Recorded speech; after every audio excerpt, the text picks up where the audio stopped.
নমস্কার, আমার নাম পিউটি রয়। আমি ইউনিভার্সিটি বিটি অ্যান্ড ইভিনিং কলেজের প্রথম বর্ষের ছাত্রী বিএড সেকশনের। আমার শিক্ষাবর্ষ 2025 থেকে 27। আমার আজকের যে বিষয়, সেই বিষয়টির নাম হলো ডেভেলপিং ভোকাবুলারি ফর রিডিং, পড়ার জন্য শব্দভাণ্ডারের বিকাশ, গাইডেড বাই অনিরুদ্ধ বর্মন, এবং আমার ক্রমিক সংখ্যা 32।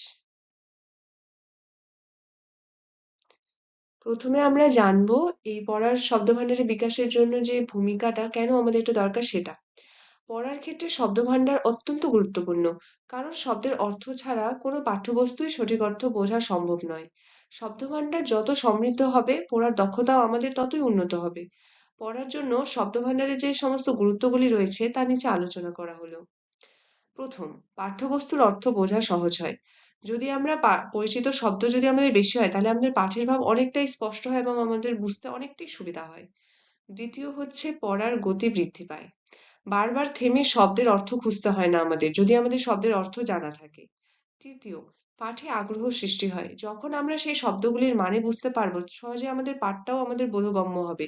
আর সেই জন্যই আমাদের সহজে আমরা পড়াটাও আমরা সহজেই বুঝতে পারবো। ৪, ভাষাগত দক্ষতা উন্নত হয়। পড়ালেখা এবং শোনার ক্ষমতাও আমাদের বৃদ্ধি পায় তার সাথে সাথে। পঞ্চম, চিন্তা শক্তি ও বিশ্লেষণ ক্ষমতা বাড়ে। আমরা যদি শব্দের অর্থ জানি, তবে আমাদের সেই ভাব প্রকাশ এবং ভাবনাও যথেষ্ট গভীর হয়। এর পরের যে পয়েন্ট সেটা রয়েছে পাঠের জন্য শব্দভাণ্ডারের বিকাশ, ডেভেলপিং ভোকাবুলারি ফর রিডিং। পাঠ বোঝার জন্য শব্দভাণ্ডারের গুরুত্ব অপরিসীম, সেটা আমরা আগেই জেনেছি। যত বেশি শব্দ জানা থাকবে, তত সহজে পাঠ্যবস্তুর অর্থ বোঝা যাবে। আমরা যদি নিয়মিত পাঠ্যাভ্যাস এবং নতুন শব্দ শেখার চেষ্টা করি, তবে আমাদের যে শব্দভাণ্ডার রয়েছে তার বিকাশ ঘটে, যা পাঠের অর্থ অনুধাবনে সাহায্য করে। পাঠের মাধ্যমে শব্দভাণ্ডারের যে বিকাশের উপায়গুলো রয়েছে তা আমরা নিচে আলোচনা করছি। প্রথম, নিয়মিত পাঠ্যাভ্যাস।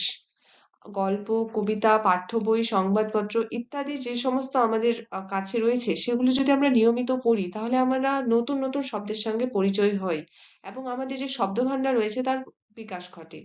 দ্বিতীয়, প্রসঙ্গ অনুযায়ী শব্দ লেখা। শব্দ আলাদা করে না শিখে বাক্য বা গল্পের মাধ্যমে যদি আমরা সেই শব্দগুলিকে শিখি, তবে তার অর্থ এবং আমাদের মনে রাখার ক্ষেত্রে তা যথেষ্টই সহজ হয়। তৃতীয়, ছবি ও দৃশ্য উপকরণ ব্যবহার। এখন বিভিন্ন ধরনের আমরা মাল্টিমিডিয়া পেয়ে থাকি। এছাড়াও যে ধরনের ছবি, চার্ট, ফ্ল্যাশ কার্ড বা বাস্তব বস্তু ব্যবহার করলে শব্দের অর্থ দ্রুত বোঝা যায়। বিশেষ করে প্রাথমিক স্তরে যে সমস্ত শিক্ষার্থী রয়েছে তাদের জন্য এটা অত্যন্তই কার্যকরী। তাদের শব্দভাণ্ডারের বিকাশের জন্য আমরা এটা কাজে লাগাতে পারি। চতুর্থ, শব্দের স্পষ্ট অর্থ ব্যাখ্যা।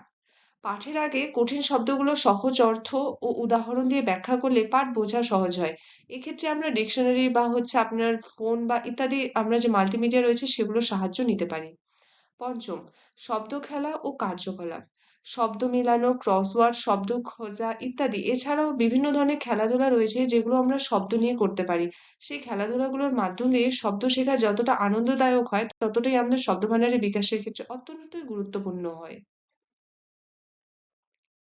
বলা ও লেখার অনুশীলন। নতুন শব্দ শুধু শিখলেই হবে না, সেই শব্দগুলো দিয়ে আমাদের বাক্য গঠন, ছোট ছোট অনুচ্ছেদ, বিভিন্ন ধরনের কাজে লাগাতে হবে, তাহলেই আমাদের শব্দভাণ্ডারের বিকাশ ঘটবে। সমার্থক ও বিপরীত শব্দ শেখানো।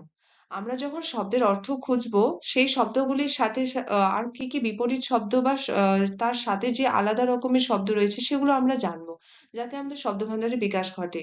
যেমন সুখী, আনন্দিত, সুখী, দুঃখী, এছাড়াও আরো অনেক উদাহরণ রয়েছে। উপসংহার। সবশেষে আমরা এটাই বলতে পারি যে শব্দভাণ্ডার পাঠ বোঝার মূল চাবিকাঠি। নিয়মিত পড়া, অনুশীলন, সঠিক কৌশল ব্যবহার করলে পাঠের জন্য শব্দভাণ্ডার দ্রুত সমৃদ্ধ হয়।